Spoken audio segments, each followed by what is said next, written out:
Eu acho que a minha webcam travou aí agora, né? Tá travado?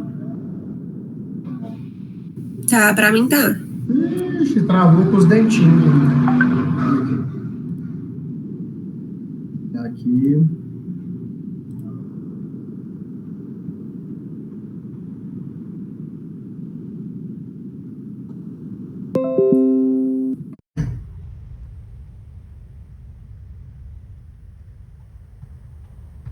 Tá.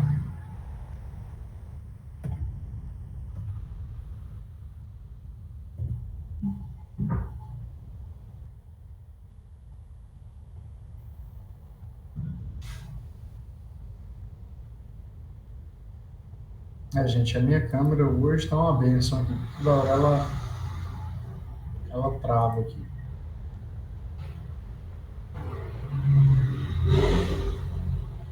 Não tenho ideia do que seja, porque para mim aqui aparece que ela tá ligada. Para vocês aí tá aparecendo imagem ou não? Não?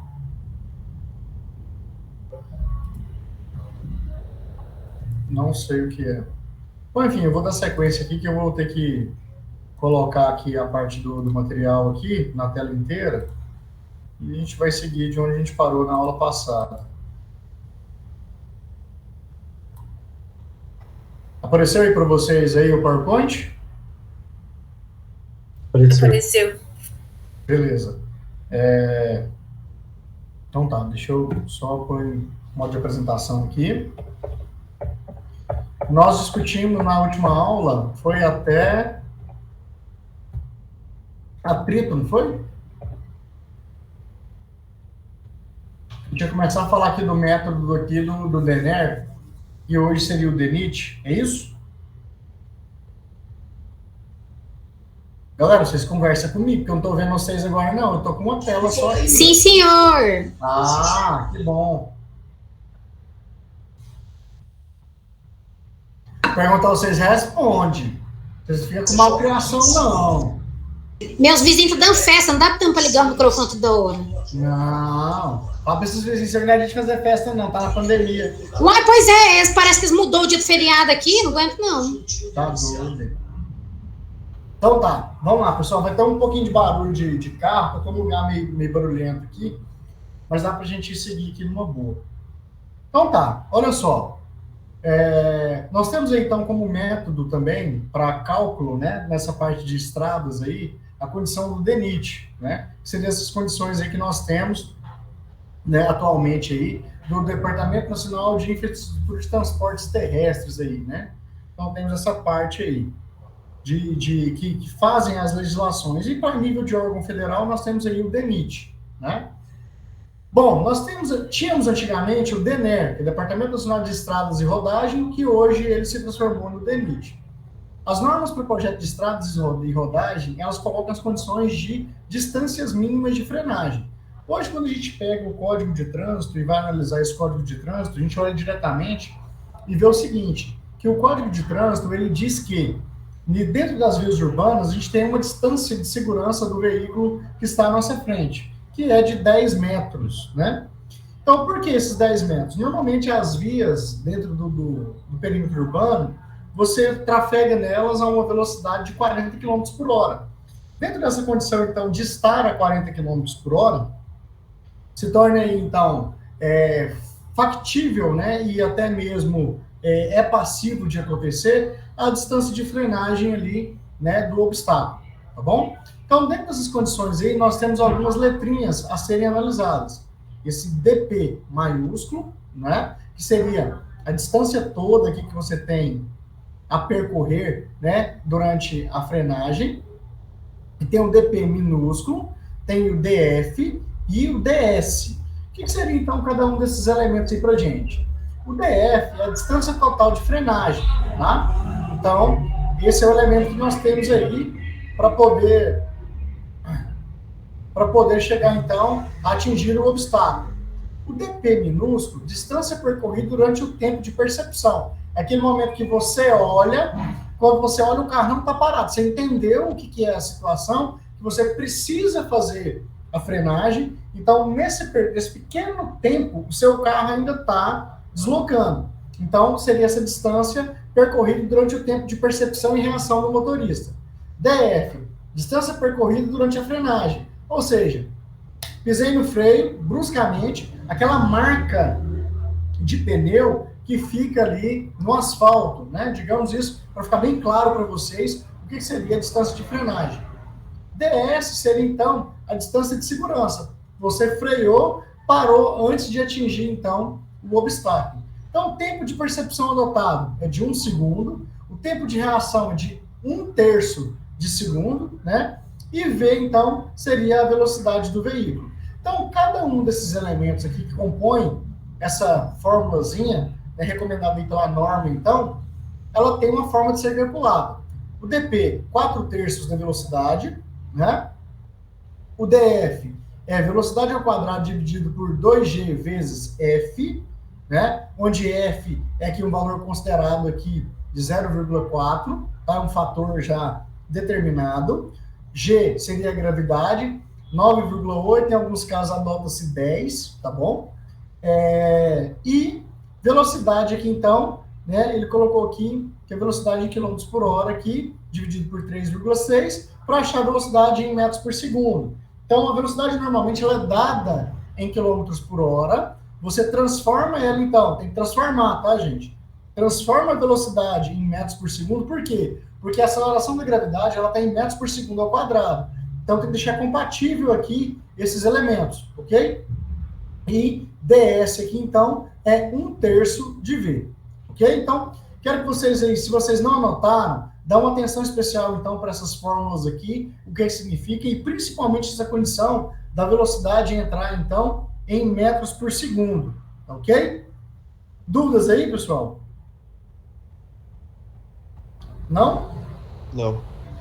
Então tá. Seguindo aí, então, nós temos aí, ó, encontra-se uma expressão que é utilizada nas interseções, semáforos e trechos com pista dupla, tá? Então, como que eu calculo? Você tem semáforo, né? Então, o tempo aqui, ó, o meu DF, né, meu tempo de frenagem, 0,5 mais 0,1 vezes a minha velocidade em metros por segundo ao quadrado, tá? Então, essa é a condição aqui que eu tenho que fazer a análise para poder chegar ao quê? Esse tempo de frenagem aí, já essa distância de frenagem que a gente tem, ok? Posso mudar aqui? Vocês estão com o material aí também, né? Tá mais fácil de acompanhar, correto? Então, vou seguindo aqui. Bom, condição, então, para maior segurança, né? O DENIT, né? Vou fazer a correção de DENER para DENIT. O DENIT utiliza a distância dupla de visibilidade de parada em estradas de uma pista só. Então, aqui, para uma maior segurança, saiu, então, daquela condição e calculou a distância de frenagem de outra forma. 2 vezes 0,5 vezes a velocidade, né, em metros por segundo, mais 0,1, né, vezes velocidade ao quadrado. Então, eu peguei isso aqui e multipliquei por 2. Isso aqui seria uma condição de visibilidade de parada quando você tem somente uma pista. Essa outra formulazinha aqui, quando você tem pista dupla ou semáforo, tá? Então, tem essas condições aí. Bom, dentro disso aí, então, distância de visibilidade para ultrapassagem, que é chamado de DU, né? Quando a gente vai ultrapassar um veículo, o pessoal que tem carta aí de motorista tem CNH, normalmente quando a gente vai fazer uma ultrapassagem, a gente faz o quê? A gente abre um pouquinho, né? Coloca ali a cabeça um pouquinho inclinada ali na direção oposta, né? Que os veículos estão vindo contrário a nosso segmento, e dá aquela avaliada. Vem carro? Não, não vem carro. A segunda avaliação que você faz é o quê? Não, o tempo que eu tenho dá para ultrapassar? A distância que eu tenho aqui é passiva de ultrapassar? A gente faz um cálculo rápido mental, né, disso e entra para poder, então, fazer essa condição da ultrapassagem. Então, o que coloca para a gente que seria essa distância de visibilidade para ultrapassagem? Nas estradas de pistas com 2 sentidos de tráfego, é necessário um grande número de trechos com visibilidade suficiente para que os veículos mais rápidos possam ultrapassar os mais lentos. Normalmente aqui, pessoal, são os veículos de passeio ultrapassando aí os veículos de carga, tá? Para uso, então, no projeto, define-se como distância de visibilidade de ultrapassagem, DU, a distância necessária para que um veículo possa executar a manobra de ultrapassagem de um outro veículo com segurança. Então, é essa questão que a gente estava falando. Vou avaliar o espaço que eu tenho, ele é suficiente, né? E a velocidade que eu estou, eu ultrapasso tranquilamente ou tenho que aumentar essa velocidade, né? A determinação, então, de um valor mínimo para a distância de ultrapassagem DU tem como objetivo estabelecer uma condição mínima de visibilidade a ser respeitada em alguns trechos da estrada. Grandes trechos maiores que 2 km, sem visibilidade mínima em ultrapassagem, reduzem a capacidade de tráfego na estrada e afetam a segurança de tráfego. Então, vai se fazer uma determinada ultrapassagem, né? E você não tem distância suficiente para acelerar o veículo e ultrapassar, e aquela fila de veículos que se encontra atrás de você também não tem essa oportunidade. E isso vai fazer o que então? Vai criar um acúmulo de veículos em determinados trechos que acabam que gerando então transtornos. Então, o que é a melhor ideia? Estou projetando uma estrada. Eu tenho que ter pontos de ultrapassagem. Então, eu tenho que ter elementos ali, linhas retas, né, de preferência planas, que eu consiga fazer o que então? Que eu consiga ter ali, nada mais, nada menos, que essa visão, essa visibilidade da minha pista e tem distância suficiente para que isso aconteça, tá? Bom, dentro da condição, então, do método americano, né, que a gente analisou e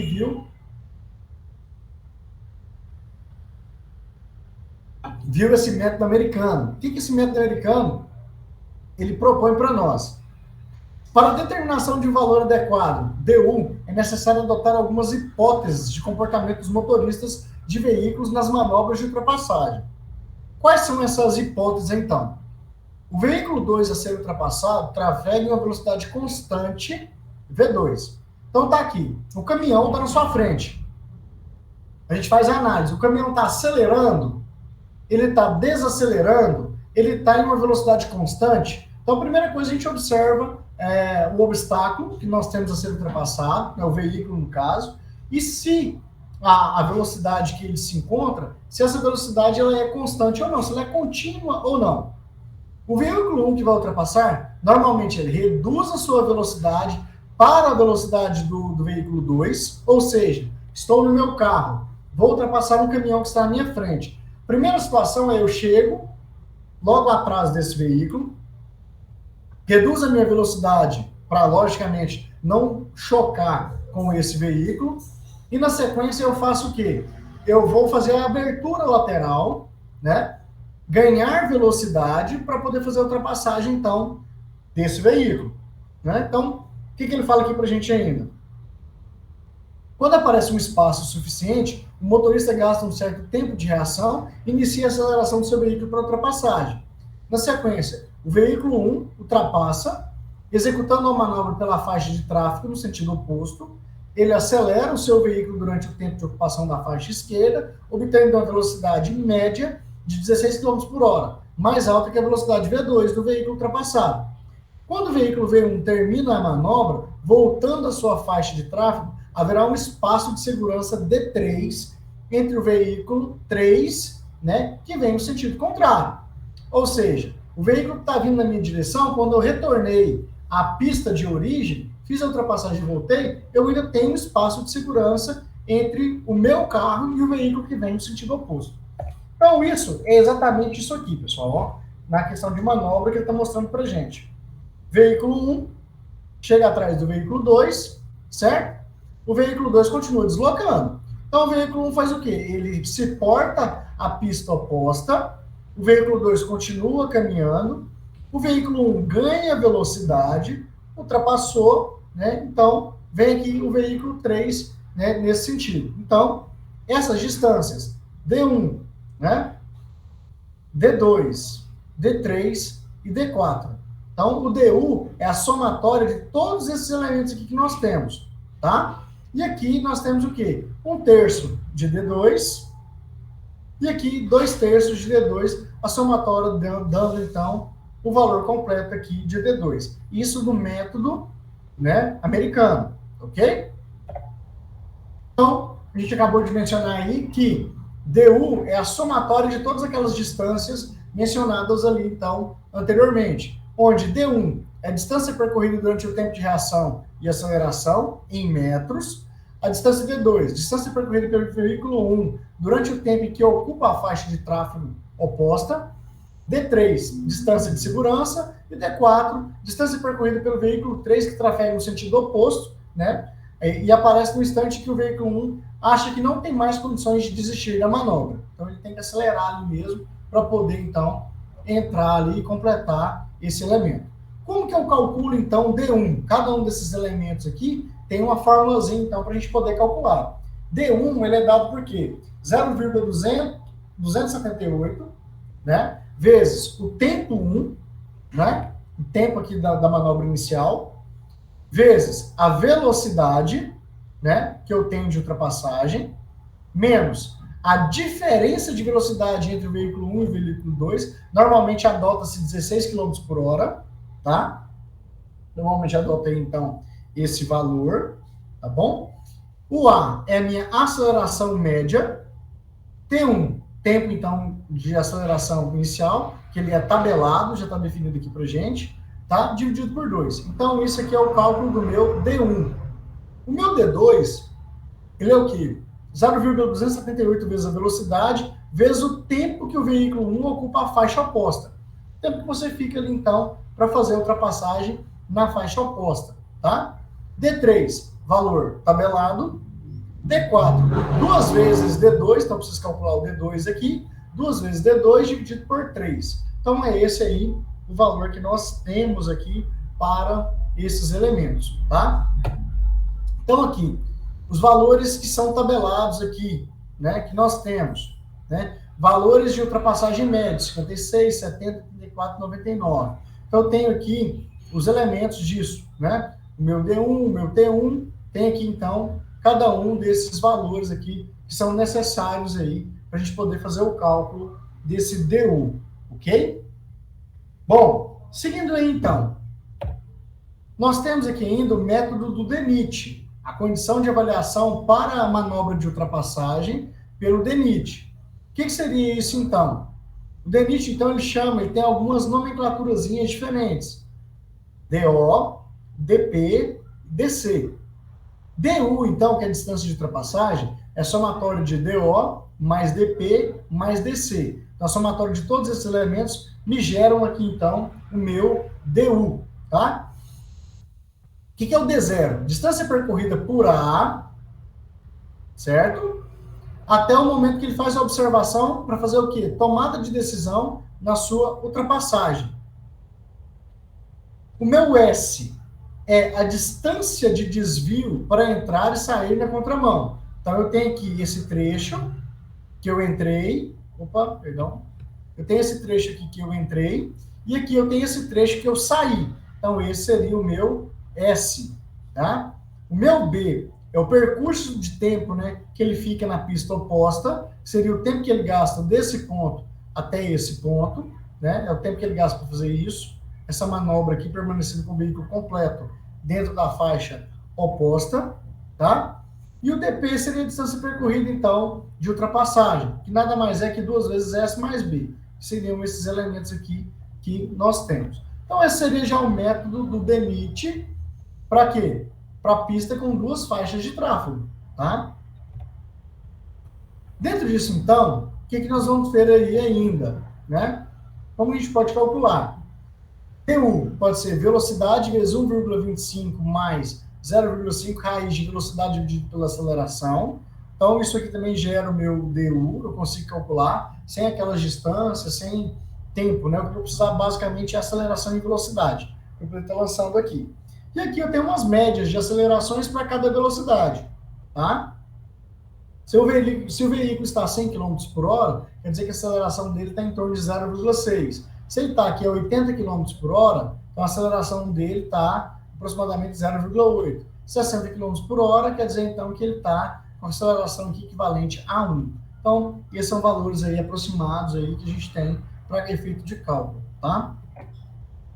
Bom, então aqui, para casos de estradas com 2 pistas, né? Então está aí a situação.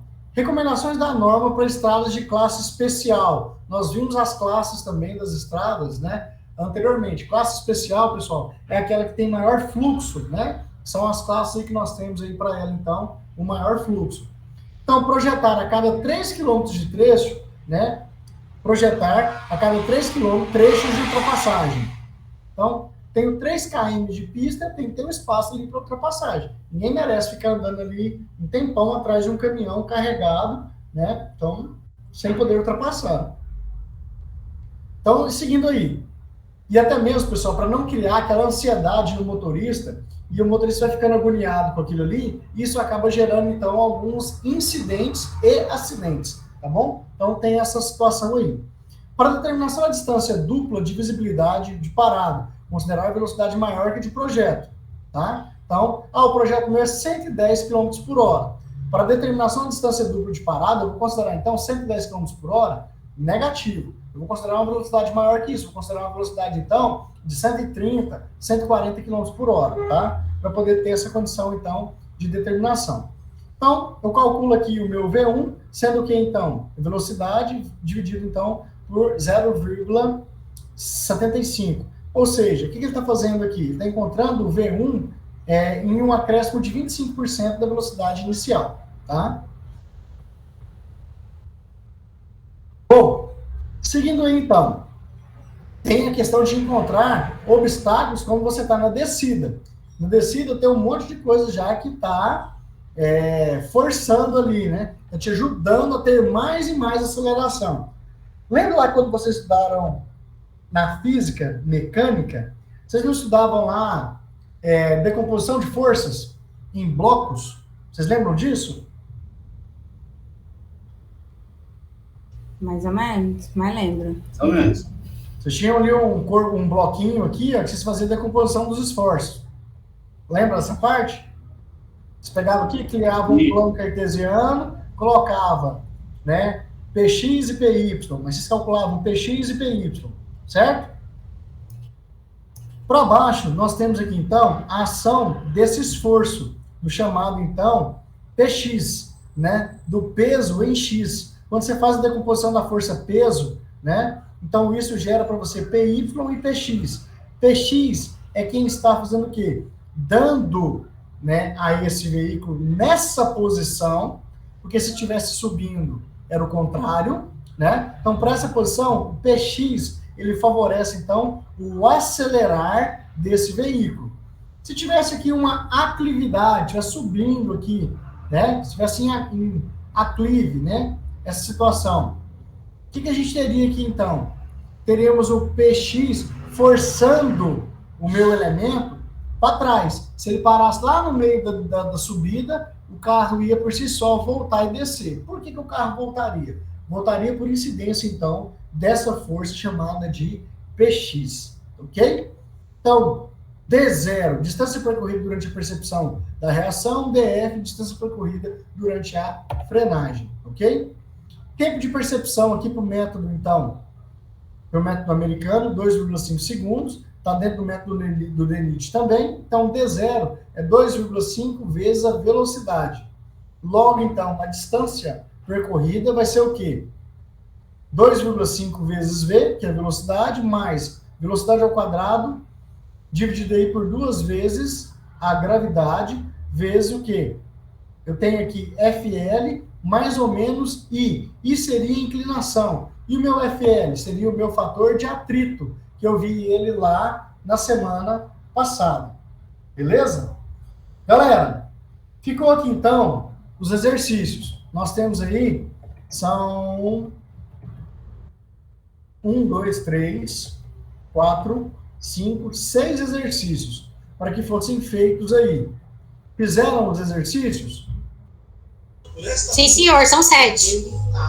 7? Aqui. É porque uma folha tem 2, não é isso?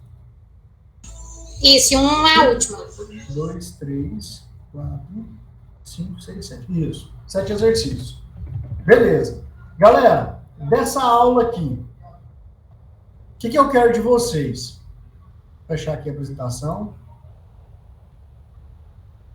Dessa aula, o que eu quero, que eu até adiantei, a gente ia fazer na aula os exercícios. Já adiantei para vocês aí os exercícios, né? tiveram dificuldade para realizar algum dos exercícios? Muito simples eles, né? Aparentemente. Ou pegou Sim, tem umas pegadinhas. Gente, para com esse negócio de pegadinha. Não tem pegadinha. Interpretação, na verdade. Interpreta exatamente isso. Não existe O modelo de interpretar. É porque a gente pega mania, né? Então chega, porque a vida aqui fora tem mais pegadinha. Vocês vão ver que o cliente, às vezes, ele é sacana. Ele te passa um projeto, explica tudo que ele quer, na que você entrega, ele quer mudar tudo que você entregou para ele. Isso sim é pegadinha, tá? Então, Marcos, eu tô mentindo? Você que mexe com os projetinhos aí, de vez em quando?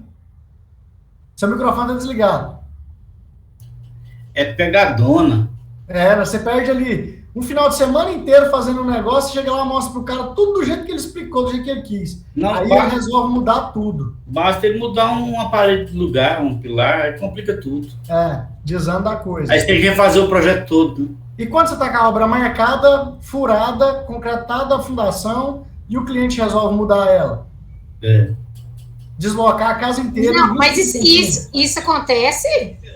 Acontece, eu fiz um esses dias agora. Fundação pronta, tudo marcadinho, arrumadinho, concretado. O cliente chegou lá, aí que ele teve ideia de dimensão, porque normalmente o cliente é assim, ele tem ideia de dimensão só depois que você faz alguma coisa na obra.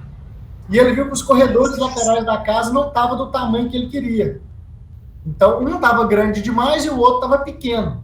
Então, ele pegou e fez o quê? Resolveu deslocar a casa inteira 25 centímetros para o lado, para poder dividir o espaço. Pois é, e o material? De tudo. Tem que refazer a fundação inteira. Tem que fazer reforço dos pontos todos. Trabalheira, hein? E o pior é que aí você vai recalcular o valor prestado no seu projeto inicial, né? Aí ele não quer pagar, né? Exatamente. Aí ele não quer pagar. Esse sempre vai ser um problema. Sempre vai ser um problema isso para nós, gente. A gente tem que ter tudo muito amarrado. Tudo muito amarrado.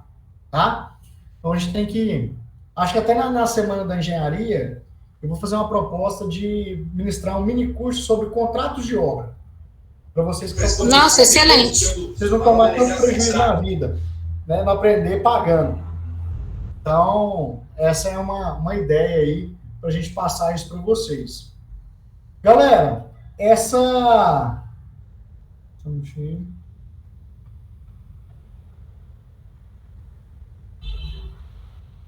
Só um minutinho, por favor.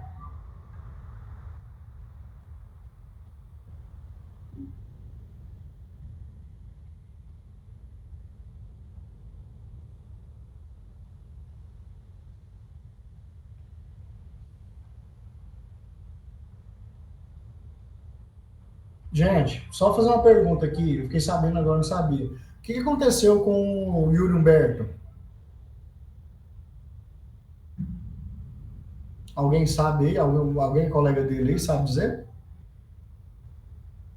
Não tô sabendo de nada, não. Você tá preso, você tá na cadeia. Tá. Não, beleza, então. Depois eu me informo aqui certinho. Também até pra mim não falar bobagem. Eu já imagino, já. Não morreu não, gente, tá? Fica tranquilo. Não, é porque a gente já imagina, já conhece muito tempo, a gente já... Entendeu? É só pra... Parece que ele sofreu um acidente de trabalho, alguma coisa assim. Né? Me informaram aqui, mas eu não tô muito a par, não. Agora eu tomo fé da situação. Galera, então, vamos lá. Já tá tudo pronto mesmo. Vou abrir aqui no Classroom uma atividade para vocês postarem. Vou abrir ela com tempo reduzido, tá? Já está pronto mesmo, é só o tempo de vocês já lançarem a atividade aí. Um minutinho, por favor. Mas eu não fiz esses exercícios, não. Tu falou que ia fazer na sala. É para postar só os exercícios? Ou... Só os exercícios. Não, valeu. Eu vou pôr ele até meia-noite, Igor. O que você acha? É o Marcos que está falando. Eu perguntei, Everton. Então eu vou pôr ele até meia-noite. Ótimo, não tá bom demais. Tá? Não, porque aí vocês já fazem, põem lá e fica tudo certo. Não precisa colocar a nota de aula, porque os exercícios refletem tudo que a gente conversou na sala, né? Então eu quero que vocês façam os exercícios, postem as resoluções deles lá, tá? Então, projeto de estradas... O resumo da aula, então, não precisa pôr, não é isso? Hã? O resumo da aula não precisa postar. Não, porque os exercícios, eles refletem o resumo da aula, certo. tá? Então, peraí, vamos criar aqui a atividade.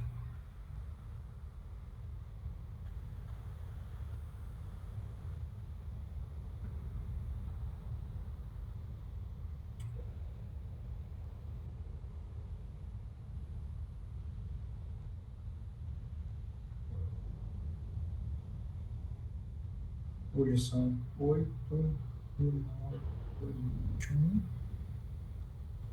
exercícios.